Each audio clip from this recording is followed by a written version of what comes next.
कार्यक्रमाचे आयोजक येथील मार्गदर्शक आपले 22 भाऊजी उपस्थित आहेत, यांना माझा नमस्कार.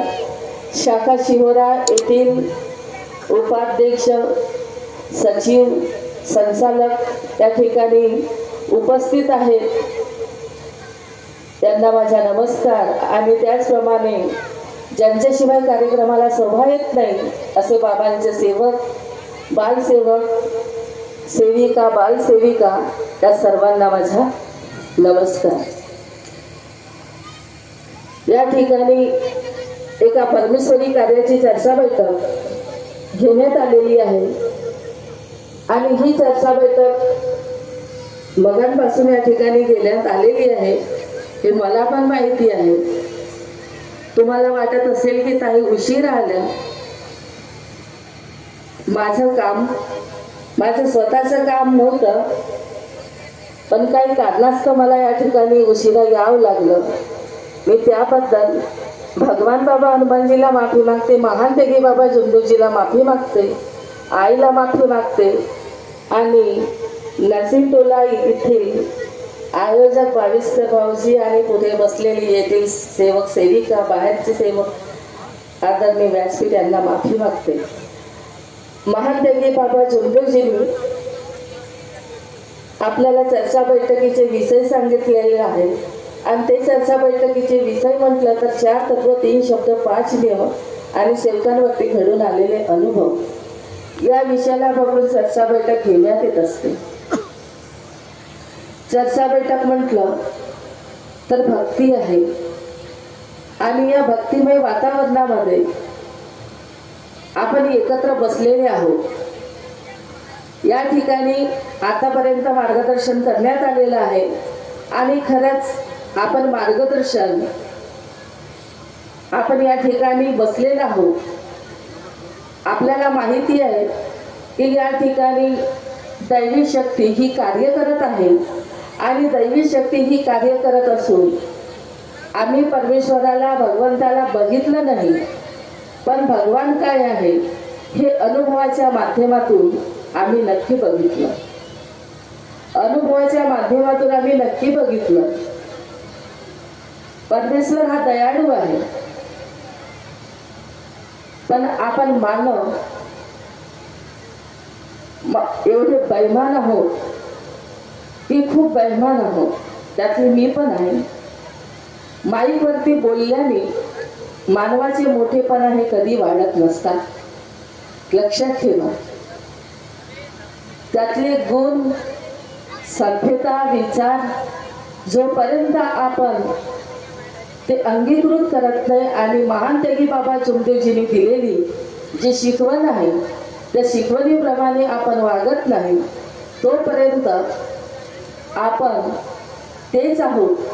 आणि जोपर्यंत आपला शरीर, या शरीरामध्ये तो आत्मा आहे आणि त्या आत्म्याचा निशाण एका ज्योतीप्रमाणे आहे. तो आत्मा आपल्या शरीराला एक ऊर्जा देत आहे आणि दैवी शक्तीच्या माध्यमातून आज आपण सजीव आहोत. आपल्या शरीराच्या प्रत्येक अवयवाची प्रक्रिया, हालचाल हे होत असते. म्हणून आज आपण नरसिंहटोला या गावी एकत्र आपण बसून आहोत. जर आपल्यामधला आत्मा हा निघून गेला, तो त्या परमात्म्याजवळ गेला, तर शरीर शेवटी हा नाशिवंत आहे आणि हा नाशिवंत शरीर या पृथ्वीच्या पाठीवरती तर तो पडतो, पण त्याचे विल्हेवाट लावण्याकरता त्याचे नातेवाईक, कुटुंबदारी लोक त्याची विल्हेवाट लावण्याकरता त्याला कुठेतरी नेतात. कोणी त्याला म्हणजे माती देतात, तर कोणी त्याला जाळतात. तो आपला फक्त ती एक माती असते, तो आपला शरीर नसते. कारण की ज्या शरीराचं आपण जर एखादा चिमटा घेतला किंवा टाचणी किंवा आपल्याला काही लागलं तर आपल्याला दुःख होत असते, पण मेलेल्या मानवाला तो कधीही दुःख होत नाही. आपण बाबांच्या चरणी मेलेले आहोत आपण म्हणतो मी बाबाच्या चरणी मेलेला आहे, मी बाबाच्या चरणी मेलेला आहे. या ठिकाणी माझ्या आया भगिनी सुद्धा बसून आहेत. आपण कुटुंबामध्ये, सेवकामध्ये, शेजारामध्ये आपले विचार कसे असतात, आपले स्वभाव कसा असते. एखादा जर आपल्याकडे आला तर आपण एकदम रागीट स्वभावाने, पण प्रत्येक स्त्री त्या विचाराची नसते. प्रत्येक स्त्री त्या विचाराची नसते. दैवी शक्ती जागृत आहे आणि दैवी शक्ती जागृत असून ती आपल्या जवळ आहे. शरीर हा नाशिवंत आहे. पती पत्नीचं भांडण झालं, पती पत्नीचं भांडण झालं, पतीला राग आलं. डॉक्टरने सांगितलं होतं की या बाईचं म्हणजे 3 दिवसा अगोदर या बाईला हॉस्पिटलमध्ये ऍडमिट करावं लागणार, डॉक्टरांनी सांगितलेलं होतं. पण पती पत्नीचं भांडण झालं आणि भांडणामध्ये बाईच्या तोंडून वाईट शब्द निघाला. पती सुद्धा वाईट बोलला. पतीने वाईट बोलल्यामुळे त्या बाईला 9 महिने तर तिचे झालेले होते, पण डॉक्टरांनी सांगितलेलं होतं की बा या तारखेला तुम्ही ऍडमिट होऊन जा. पण काही ते त्या तारखेला ती तारीख पुढे आहे आणि एवढ्या लवकर आपण ऍडमिट कसं व्हायचं. पण पती पत्नीमध्ये वादविवाद झालं. पती पण तिला काही वाईट शब्दामध्ये बोलला, पत्नी पण वाईट बोलली, सासूला पण वाईट बोलली. आता तिच्याकडे सुनबाईकडून कामं नाही बनत, पण सासूबाईकडून कामं जमत होते करायला. तिने काय केलं, तिच्या म्हणजे आईला बोलवलं. आईला बोलवून तिची आई आली. आई आल्यानंतर आता घरचे कामं म्हटलं, ज्यांच्याकडे म्हशी असतात, गायी असतात, त्यांच्याकडे शेतकरी काम असते आणि शेतकरी काम म्हटलं तर हे अवघड जातो. तरी पण त्या मुलीची आई बिचारी एक कष्टाळू बाई, ती मुलीच्या जीवाकरता ती आली, ती कामे करू लागली. पण कामे करत असताना त्या बाईने म्हटलं, जी प्रेग्नेंट होती तिने पतीला म्हटलं की माझी आई सकाळपासून काम सारखी करत आहे, माझी आई सकाळपासून सारखी कामं करत आहे. हा शब्द तिने वापरला. पतीने काय केलं, पती काय बोलला पत्नीला, कामा करता नाही आणलं तर का घरी खाटा मोडण्या करता आणलं कामाला. काय बोलला तो, तुझ्या आईला कामा करता नाही आणलं तर खाटा मोडण्या करता आणलं का. आता कोणाची आई असेल, तिला जर काही म्हटलं, पतीने काही म्हटलं तर त्या स्त्रीला दुःख होणारच आहे, एक साहजिक आहे. आईला म्हटलं की दुःख होतो. तिला वाईट वाटलं आणि वाईट वाटल्यानंतर तिने म्हटलं पतीला की ठीक आहे, माझी आई तुमच्या इथे खाते मोडण्याकरता आलेली आहे, म्हणजे काम करत नाही आहे. त्या दोघा पती पत्नीमध्ये थोडस हे झालं आणि त्यामुळे सासूबाई काय म्हणायला लागल्या की म्हणे तुझी आई आली तर तुझी आई कामं करतो ते तुला दिसतो, मी काहीच नाही करत का. पण तिची आई तर बिचारी म्हणजे बाहेरचेही कामं करणं, घरामध्ये लक्ष देणं, हे सगळं ती तर सांभाळून राहिली ना. आणि तू काय करतोस, फक्त बसून थोडंसं भाजीचं भेट करून देणं, ते करून देणं. म्हणजे मुलीच्या जीवाकरता त्या आईने यावं, तिने राहावं आणि 2 गोष्टी पुन्हा इनीचे ऐकावं आणि जावयांचं ऐकावं. ऐकी नाही, इनीचे ऐकावं आणि जावयांचं ऐकावं. या पद्धतीचे विचार त्यांच्या कुटुंबामध्ये चालू. तो कुटुंब त्रस्त झाला. त्या बाईने काय म्हटलं की बाबा मला हा तू दिला, मला तू हा दिला, माझी आई काम करायला आली आहे, माझी आई काम करत आहे, हा जर माझ्या पोटामध्ये राहिला नसता तर माझी आई कशाला इथे काम करायला आली असती. माझ्याकडून काम बनत नाही म्हणून माझी आई या ठिकाणी काम करायला आली आणि पुढील तारीख डॉक्टरांनी ऍडमिट होण्याकरता सांगितलं. ती परमेश्वराला हा शब्द बोलली. हा शब्द बोलल्यानंतर पती पत्नी बोलत नव्हते. आता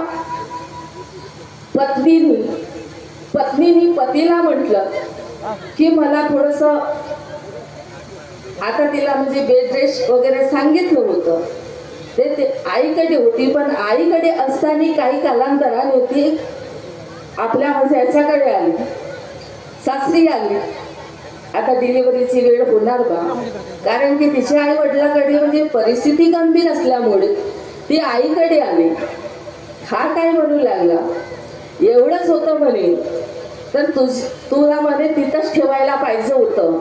तो पत्नीला बोलू लागला आणि म्हणे मला तर वाटते म्हणे की हा जो भगवंताने दिलं, हाही तुझ्यासारखा नसनसे असेल आणि फलफले असेल. काम का तुझेच विचार कसे आहेत तर हा जन्मास कसं घेतो तर हे मला माहिती नाही. म्हणजे पोटामध्ये असलेल्या गर्भाला सुद्धा आजचा हा मानव धर्माचा सेवक जर या पद्धतीचं बोलत असेल तर त्या बाईने काय करावं. ती रडली आणि रडता रडता ती म्हणजे एकदम विचारामध्ये तिच्या तोंडून शब्द निघालं. एक शब्द निघालं की भगवंता तू नाही दिलं असतं तर ते चांगलं झालं असतं, तू नसतं दिलं तर ते चांगलं झालं असतं. पण देऊन शेवटी माझे पती मला या पद्धतीचे बोलत आहे. पण पत्नी पतीला बोलायची म्हणजे या दोघांचे. आता तिला माहिती होतं की आपल्याला बेड रेस्ट डॉक्टरांनी सांगितलेलं आहे. ती बेड रेस्ट हे करत होती, आईकडे गेली. पण आता डिलिव्हरीची वेळ असल्यामुळे तिकडे म्हणजे खेड्या गावी म्हणजे डॉक्टरी उपचार होऊ शकत नाही आणि इकडे डॉक्टरी उपचार होऊ शकतो बा म्हणून तिला आणण्यात आलं. तर ते सासरी असताना म्हणजे तिला सासरा नाही पण तिचा पती आणि ती सासू. मग आता ती मुली करता तर तिला तर गप्पच राहावं लागेल ना. आणि डॉक्टरांनी काय सांगितलं होतं, बेड रेस्ट. पहिलीच डिलिव्हरी डॉक्टरांनी 2-3 दिवसाच्या आधीच तिला ऍडमिट होण्याकरता सांगितलं होतं. तारीख दिलेली होती पण त्या तारखेला ती ऍडमिट होऊ शकली नाही कारण की ती तारीख पुढे आहे आणि तिला ब्लडिंग चालू झाली. काय चालू झाली, तिला ब्लडिंग चालू झाली. ती घाबरली, तिच्या पोटामध्ये दुखायला लागलं, ती सहन करू शकत नव्हती. आता काय करायचं, ते डॉक्टरांकडे गेलं. आता त्यावेळेला सुद्धा असे डॉक्टर म्हणजे काय घेणार आहे की नाही. डॉक्टरांकडे गेली पण डॉक्टरांनी सुद्धा तिला म्हणजे घेतलं नाही. डॉक्टरांनी सरळ सांगून दिलं की तुम्ही चांगल्याशा हॉस्पिटलमध्ये न्या, इथे काही तेवढे डॉक्टर नाही आहेत. म्हणून त्यांनी काय केलं, ते इकडे तिकडे फिरले. आता तिथून काही नागपूर काही लांब नव्हतं, त्यांनी नागपूरला न्यायला पाहिजे होतं. तर त्यांनी सरळ भंडाऱ्याला हलवलं. आता भंडाऱ्याला हलवल्यानंतर म्हणजे ती इकडे तिकडे आणि तिला ब्लडिंग जाणं चालू. हा प्रसंग तिच्यावरती ओढवला आणि या प्रसंगामध्ये आता तिला म्हणतात ना, बहुउद्देशीय परमपूज्य परमात्मा एक सेवक मंडळ, या मंडळामध्ये फक्त बाजार भरतो म्हणून मला सुद्धा त्यांना असं म्हणावंसं वाटते की साहेब बाजार जरी भरतो पण बाजार दैवी शक्तीच्या माध्यमातून, भक्तीच्या माध्यमातून चर्चा बैठकीची त्या ठिकाणी शाळा घडतो. बाजार नाही भरत, बाजार नाही भरत. आणि असे करता करता त्या लोकांनी त्यांना काही सुचलं नाही पण आता ते आपल्याला मानत नव्हते. आता मानत नव्हते तर आपण त्यांना काय मार्गदर्शन करायचं, काय बोलायचं? तर तिला वेदना सुरू झाल्या. त्या तिच्या सुनबाईचे रिलेटिव्ह गावामध्ये असल्यामुळे तिच्या आईनी आपल्या जावयाला म्हटलं की चला आपण घेऊन जाऊ. गाडी करून तिला आणलं. आणल्यानंतर ते फिरले, इकडे तिकडे फिरू लागले.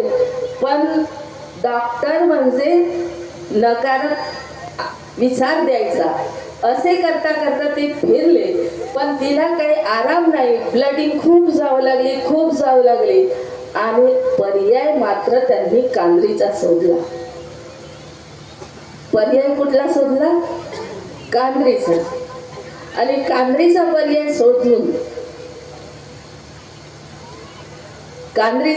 शोधून आता तिला ब्लडिंग जात असल्यामुळे मी तर म्हणजे एकदम असं तर वाटत होते की तिला आत घ्याव की नाही, हाही विचार एक तर पुढे.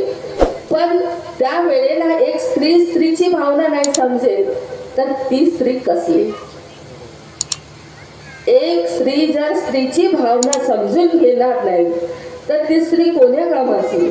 त्यावेळेला मला वाटलं बाबा एवढी मोठी परिस्थिती, हे ब्लडिंग जात आहे, ते कापड होते, ते कापड दिसलेले होते. मला काहीही सुचलं नाही. तिच्या पतीने तिला म्हणजे असं आणलं, दोघा व्यक्तींनी तिला आणलं. आणल्यानंतर मी तिच्या जवळ बसली, पण तिला बसून होत नव्हतं कारण की तिला त्रास व्हायचा. तिला एवढा त्रास व्हायचा की खूप त्रास व्हायचा.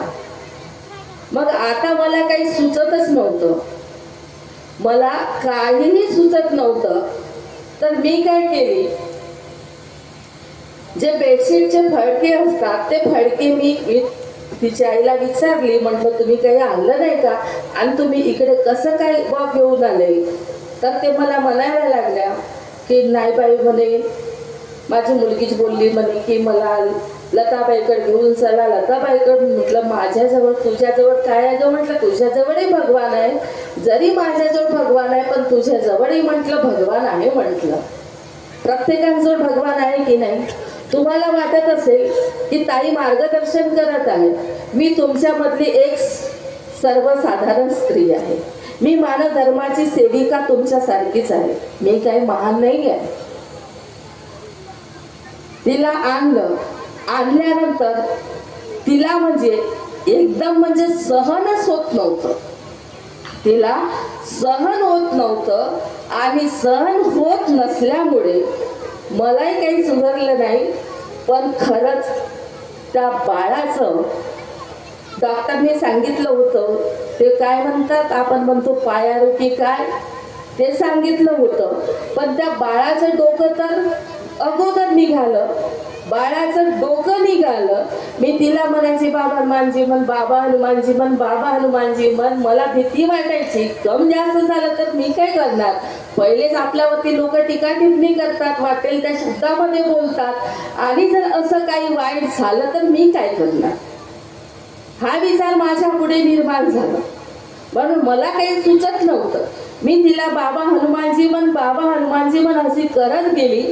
आणि तिची आई पण सासू जी होती तेवढी चांगली स्ट्रॉंग होती, पण ती सासू एकदम अशी म्हणजे बरबट पाहत होती. पण ती तिला काही म्हणत नव्हती आणि काही बोलत नव्हती. मी तिच्या नवऱ्याला आणि जे होते तिचे रिश्तेदार, मी त्यांना बाजूला काढलं. आणि बाजूला काढल्यानंतर मी तिच्या कमरेला जोरामध्ये दाबलं. बाबा म्हटलं हे इथपर्यंत आली तर विश्वास घेऊन इथून विश्वास घेऊन जायला पाहिजे. मी तिच्या कमरेला जसं दाबली तसंच तिची डिलिव्हरी झाली आणि मुलगा तिला जन्मास आला. तिला मुलगा झाला. जरी ब्लडिंग झाली असेल, मी एकच म्हटलं, तुम्ही साफ करू नका, तुम्ही साफ करू नका म्हटलं. डिलिव्हरी झाली, कपडे दिले. आता त्यांनी जो समजलं बिचाऱ्यांना ते आणलं होतं, मी त्यांना साडी पण देऊन दिली.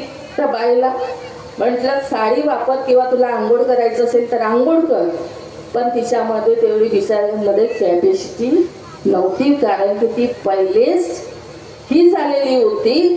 त्यामुळे ते सगळं काय होतं ते तर आम्ही साफ केलं. साफ केल्यानंतर माझ्या हातामध्ये ते पैसे द्यायला लागले तिची आई. मी म्हटलं मी पैसे घेत नाही, कारण की मी सुईन नाही आहे. म्हटलं मी सुईन नाही आहे, मी तुमचे पैसे घेत नाही, मला पैसे द्या पण नको. कारण की मला माहिती होतं आज तुमचं चांगलं झालं तर माझ्या तोंडावरती किंवा चांगल्यापणामध्ये तुम्ही माझ्या हातामध्ये 5,000 किंवा 2,000 तुम्ही देऊन राहिल्या, पण उद्या चालून पुन्हा तुम्ही तिकडेच गेल्यानंतर तुम्हीच लोक ढकलणार, हे मला चांगल्याने माहिती होतं. म्हणून म्हटलं मला पैसे नको, तुम्ही एक काम कराल, याच पैशाचं म्हटलं तुम्ही आपल्या मुलीला काहीतरी खाऊ घालाल. मी हा शब्द बोलली आणि तिची डिलेवरी झाली. डिलेवरी वगैरे झाली, तिला बांधायला वगैरे रुमाल वगैरे दिली. रुमाल वगैरे तिने चांगली, तिची आई बिचारी एकदम सिंपल होती, पण ती म्हणायची आपल्या बाबाचं नाव घे बेटा, आपल्या बाबाचं नाव घे बेटा, आपल्या बाबाचं नाव घे बेटा. पण सासू नव्हती म्हणत का बाबा हनुमानजी म्हणलं, नको तू बेटा म्हणू, पण बाबा हनुमानजी म्हणून हा शब्द तर खर्च करायला पाहिजे होतं.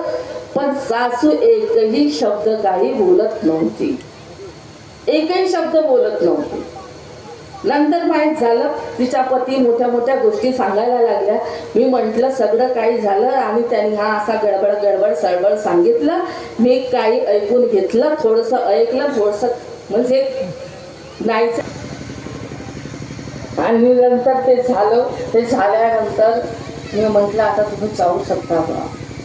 ते लोक गाडीमध्ये बसले आणि गाडीमध्ये बसून ते लोक गेले. मी काही पैसे त्यांच्याकडून घेतलं नाही, मला माहिती आहे सवय, म्हणून मी त्यांच्याकडून काही घेतलं नाही. आणि म्हटलं नमस्कारजी म्हटलं, फक्त एवढे मुली बाळाकडे लक्ष द्या म्हटलं. तो बाळ असा दिसत होता की जसं काही तो बाळ म्हणजे 3-4 महिन्याचा आहे असं बाळ तो दिसत होता. गोल मटोल पांढरा जसं काही एवढा सुंदर दिसत होता, जशी आई त्याची आहे त्यासारखा तो दिसायचा. काय तर तुम्ही बघा की काही याच्यामध्ये त्यांच्याकडे जरी तोही बिझनेस असेल किंवा जरी ते काही आणखी त्यांच्याकडे जरी ते मासोड्या वगैरे काही पकडत असणार, पण एवढं काही म्हणजे माझ्या विचाराने अशी स्त्री मी पाहिली नाही. पण ती खूपच गोरी गोमटी आणि छान होती. आणि छान असल्यामुळे तिच्यासारखाच तिचा बाळ झालं आणि डिलिव्हरी होऊन नंतर ते गेले. मी म्हटलं आता झालं. पण मी भगवंताला एवढीच म्हणते की भगवान बाबा हनुमानजी महांत गे बाबा झुंदूजी हे असे केस सुद्धा माझ्याकडे नाही आले. कारण की चांगलं झालं तर ठीक, आणि नाही झालं तर कसं, विचाराची गोष्ट आहे ना, आहे की नाही झालं तर कसं. चांगलं होण्याकरता त्यांना आस लागते, पण नंतर ते विसरून जातात. म्हणून मी त्यांच्याशी बोलली वगैरे, ते गेले. चांगलं झालं. तो मला तिच्या घरवाला म्हणायचा धन्यवादजी ताई म्हणे. आणि तो माझ्या पाया पडत होता. मी त्याला एकच म्हटलं, भाऊ तू मार्गात आहेस, बाबांचा सेवक आहेस, आपल्याला बाबांनी एकमेकाच्या पाया पडायला नाही सांगितलं, मी पण एक सेविका आहे म्हटलं. आणि हे जे काही घडलं ना म्हटलं, हे काही मी नाही घडवलं, घडविणारा कोण होता, तो भगवान होता म्हटलं. हे त्यांनी घडवलं, कारण की या सत्याची ताकद या दुनियाला दाखवायची आहे म्हटलं, म्हणून तो हा सगळा प्रसंग त्यांनी घडविलं म्हटलं. यात माझं काहीही नाही, फक्त एवढंच निमित्त की मी तिच्या कमरेला म्हणजे बाबा हनुमानजी मी फुका मारायची आणि तिच्या कमरेला म्हणजे दाबली. पण माझ्या मनामध्ये सुद्धा एक कुठेतरी भीती होती आणि एक विश्वासही होता की माझ्या घरापर्यंत आलं तर ही नक्कीच चांगलीच होऊन जाणार बा. हा आत्मविश्वास माझ्या भगवंतावरती माझं होतं. आणि खरंच ते गेले. मला आनंद झाला आणि मी म्हटलं जास्तचे म्हणजे लेंबड करत होते. आता त्यांच्या जवळ लेंबड करण्याकरता आपल्याला कुठे वेळ मिळत असते? वेळ मिळतो का? वेळ नाही मिळत ना. म्हणून दैवी शक्ती जागृत आहे. परमेश्वराला काय घडवायचं आहे तो घडवत असतो. बाबांनी म्हटलेलं आहे की काळ्या डोईचा मानव हा बैमान तर बैमानच राहणार. हे सत्य आहे की नाही धर्मभाव? बाबांनी म्हटलं ना, काळ्या डोईचा मानव हा बैमान तर बैमानच राहणार. हा कधी हे नाही म्हणणार की मी समाधानी आहे. कधी म्हणणार का? नाही म्हणणार. म्हणून माझ्या आया भगिनींना, बाबांच्या सेविका, माझ्या सेवक बांधवांना मी एवढीच विनंती करू इच्छिते की आपल्या कुटुंबामध्ये, शेजारामध्ये चांगल्याने राहा. पण अशा परिस्थितीमध्ये ज्या वेळेला आपल्याला गर्भधारणा होत असते, त्या गर्भधारणा झाल्यानंतर, आपला महिना थांबल्यानंतर आईचे विचार, बाळाच्या आईचे विचार चांगले असणं गरजेचं असते. जर आईचे विचार चांगले राहिले तर तेच संस्कार त्या बाळावरती सुद्धा उमटत असतात.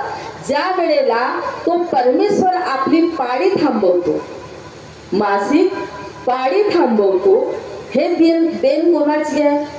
स्त्रियांना त्याची आहे की नाही? पाळी ही देण कोणाची आहे?